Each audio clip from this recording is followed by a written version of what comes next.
Today, off the back of the last couple of conversations we've been having, we're going to be talking about healthy boundaries. Now, boundaries has become a buzzword in self-development and spiritual worlds in the last decade, which is amazing. It's a beautiful thing to learn. And there is a huge narrative that our human brains love, which is why it's become a bit of a fallback for people, where we think or have perceived that a boundary is to put up a wall against something that makes us feel uncomfortable. And yet that's not quite conducive to creating the healthier dynamics and outcomes that you might want to create in your life and within yourself, because of course what we create within ourselves is what creates our outer reality. So today I'm going to run you through the 3-step process that I do with clients anytime that we might feel the need or the importance of creating a healthy boundary. And maybe this is with someone that you love, maybe it's with someone you barely know.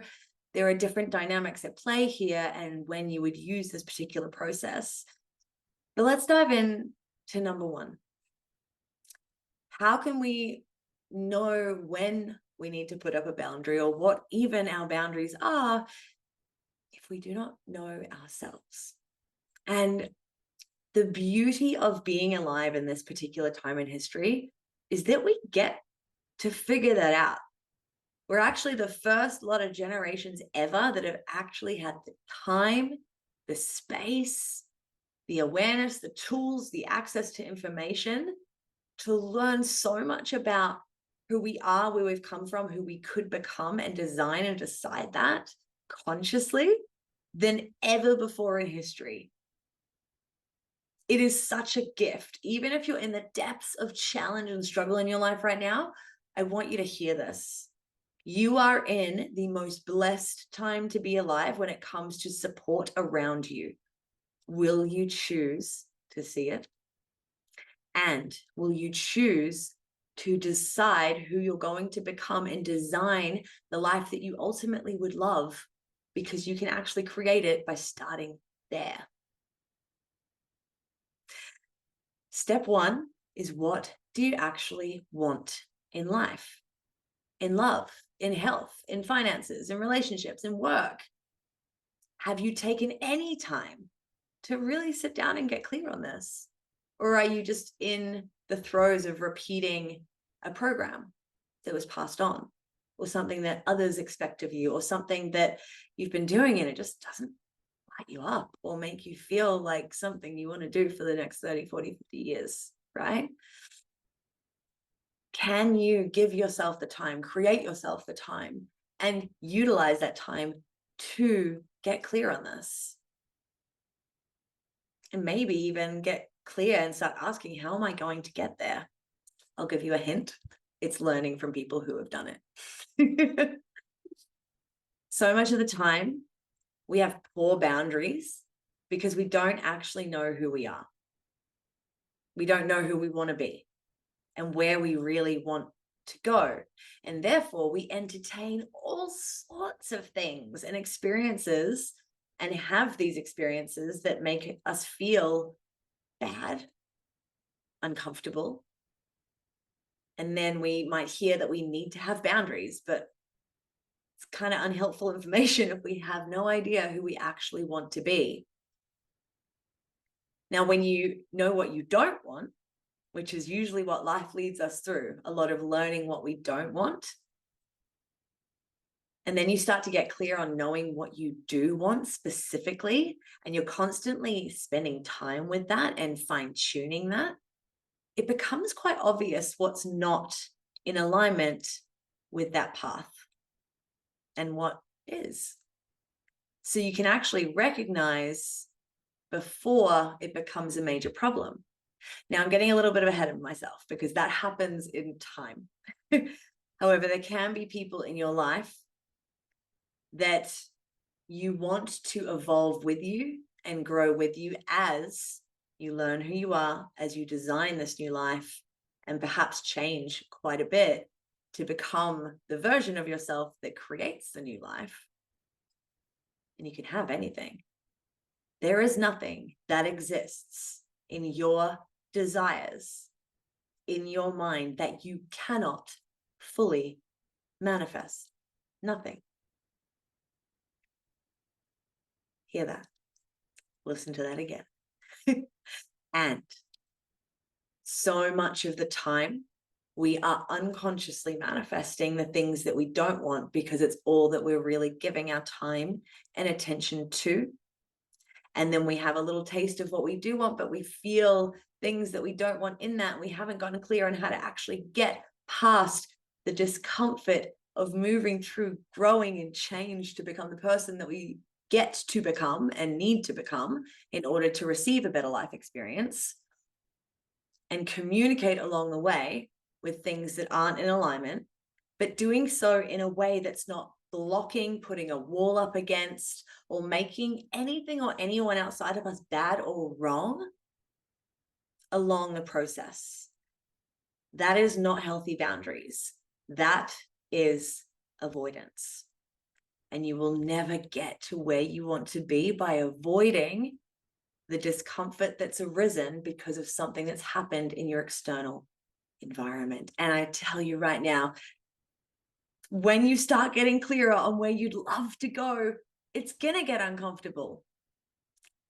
It's called the letting in process. I did a live on this recently on my Instagram. Sometimes what you're asking for, you're not ready to let in yet because you're not the match to it. You're not a vibrational match to it yet. And that's okay. We can't have something we've never had if we're not prepared to become something we've never been. And what we've been is usually a carbon copy of what our parents were and their parents were and their parents were. What we're doing in this lifetime right now, when we choose to, is transforming millennia of programs that have been passed down. It's pretty wild work. It's pretty gnarly, which is my new favorite word for it. Because it feels dangerous. It feels threatening. Your brain will actually see you getting clearer on who you want to be and who you want to become and the amazing goals you want to achieve and the people you want to fall in love with and the money that you want to make. Your brain actually sees that as a life-threatening direction to go. It will do whatever it can to convince you against going there because it makes no sense to your brain because it doesn't recognize it. It gets weird. You put the desires out into the universe, you put them out in your mind, or you say them out loud, and you're probably going to be presented with a platter of all sorts of challenges, both internally and externally, because they are there to help you learn what's in alignment and coming with you to become that person who is in alignment with the outcome and what's not. Right?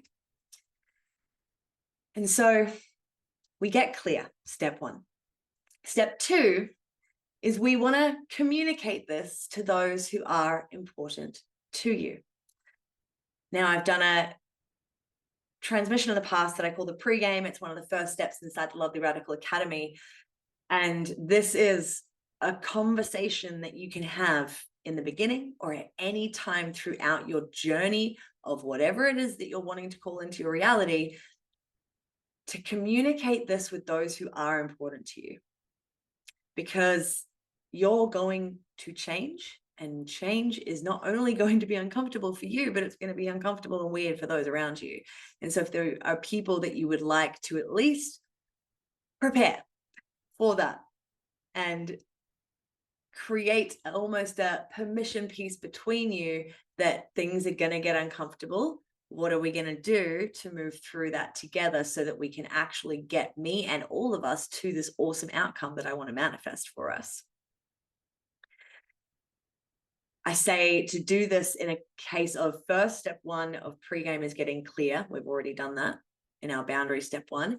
Then it's going to the important people in your life and framing where you're going with self-responsibility. You're doing it. You're not asking them to do it. And you're also framing it with the intention of you want to create financial freedom, or you want to create a beautiful, healthy relationship, not just for yourself, but for them too.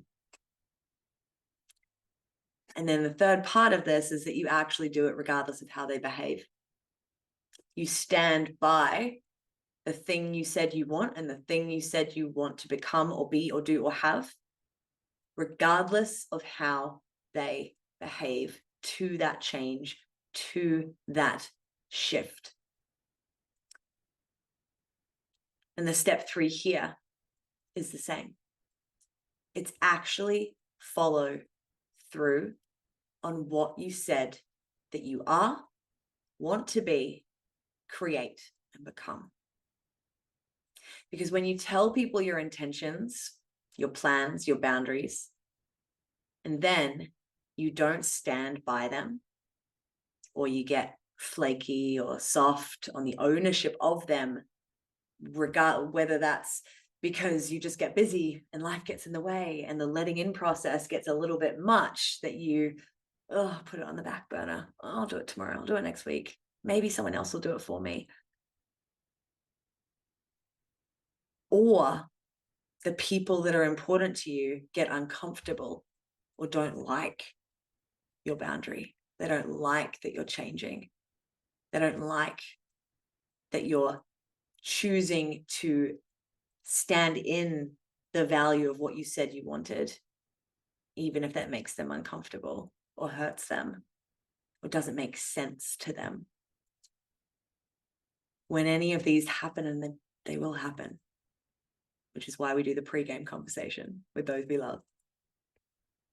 When we don't stand in what we said we were going to be and do to get towards the outcome, not only are you going to stack distrust in yourself, but you show those around you that you don't mean what you say and that you don't embody what you say you are.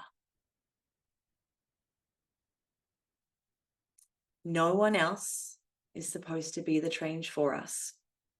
It can be uncomfortable and sometimes awful to stand in a boundary when someone you care for is resisting you growing or growing themselves.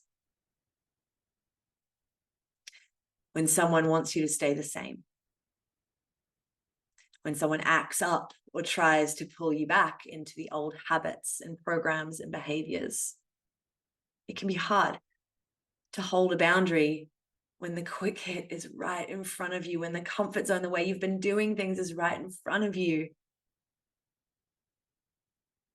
But it's about picking your heart, right? Because if you're in a state where you're wanting to manifest a much better life or a much better version of yourself, things must be kind of hard already in their own way. So do you want to pick that hard and have it continue and get worse? Or can we pick the hard of holding a boundary to become a better version of ourselves through discomfort, even if the people around us don't like it or don't get it? Quick story. A couple of times now along my journey, I have essentially had to break my own heart and cut myself off from something that I was getting really great feelings from in order to hold a boundary and to not enable the other person to be what they didn't want to be. In both scenarios, I could have chosen to keep giving parts of myself to a relationship that was not ready or able to give themselves to me in the version of themselves that they presented to me. In the first version of this scenario, I didn't hold my boundary for years and years and years. And so I allowed myself to be used and used and used. And so when the second similar circumstance arose, I knew exactly what I had to do because I'd done it in the end with the first one. But I knew it was going to break my heart to have to do it again. In both cases, those people had also expressed how much better they wanted to be a better man, and yet they were in environments that were enabling them to stay the same. Maybe things hadn't gotten bad enough yet for them to really embody what they were saying. And I kept taking half of what I desired. And if I kept doing that, I would not only be half-assing my own boundary of what I want and deserve in a relationship, but I was playing a part in enabling them to continue behaviors that were keeping them stuck in where they didn't want to be anymore. Stuck in toxicity, stuck in addiction, stuck in unconsciously hurting people left, right, and center, whether they were aware of it or not. By me not holding a boundary, I would be enabling that. But I was also stacking doubt within myself. In both instances, I sat with the situation and realized that no one in their world was being brave enough to be the bad guy, to stop enabling old programs, that if I really did love them,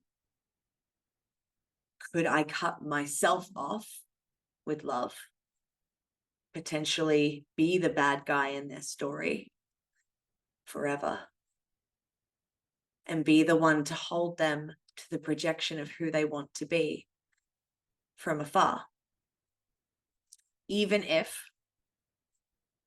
they would hate me, even if they would never speak to me again. And man, it sucked both times. And what it revealed to me about myself was many things. But it revealed to me who I needed to choose to be for me in order to call in what I actually want, rather than being willing to give up parts of myself to be what they want. For me, I chose to embody my word. I stood in what I said and wanted, and wouldn't take less just because it felt so good to get attention and half love. And I know for at least one of them, it was a catalyst for sobriety and more stability in relationships moving forward, even if I was made the bad guy in the story for calling it out. And for the second time, I had to choose this. Well, the jury's still out, and we hold the projection of a beautiful transformation for him. But at the end of the day, what this experience of holding a healthy boundary through the discomfort of it was, it helped me see so much more of myself and choose myself without guilt, without shame, knowing that it's all perfect. So regardless of what someone else chooses to do on their healing journey, you choosing to get clear on who you want to be specifically and why, embodying that, which means having to let go of, challenge, change behaviors that you might have done until now, maybe to get a quick hit. We all do it. Communicate it as clearly as possible to those that you love and desire to grow with, and open the space for them to do so or not, because they might not be their time. It might not be part of their process. Their process might be totally different to what yours looks like. And we get to honor their process as much as we honor our own. And then, of course, finally, own that boundary that you recognize, that you communicate. Embody your word for you. And show those around you the standard you expect of yourself because you embody it. But also for those who have the privilege of being in your life. Putting up a wall to that, which makes us feel uncomfortable or triggered, is avoidance. And the lesson will repeat itself in new people until we're willing to face off with it within ourselves. So to recap, get clear on who you want to become specifically and why and how. And if you need help with this, come for a chat.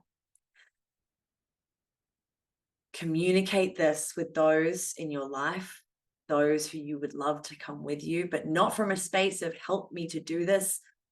You can do this for me, but from a space of this is where I want to get us to because I love this. And I'm going to be doing this, even if it makes you feel uncomfortable. Can we communicate throughout that so that you come along with me? And 3, stand in it, own it, embody it, regardless of what challenges present themselves before you moving forward, and regardless of what those you love and the people in your life feel about that change.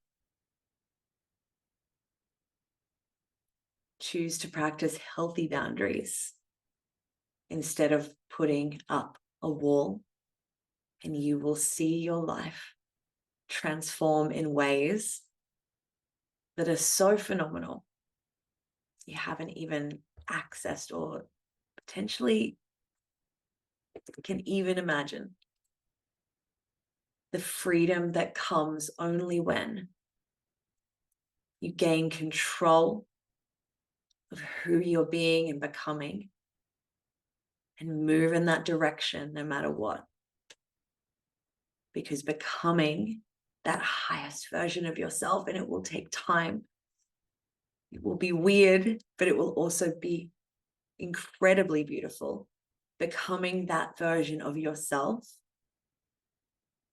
will not only give you the life that you want and you deserve, but it will ripple effect through the world.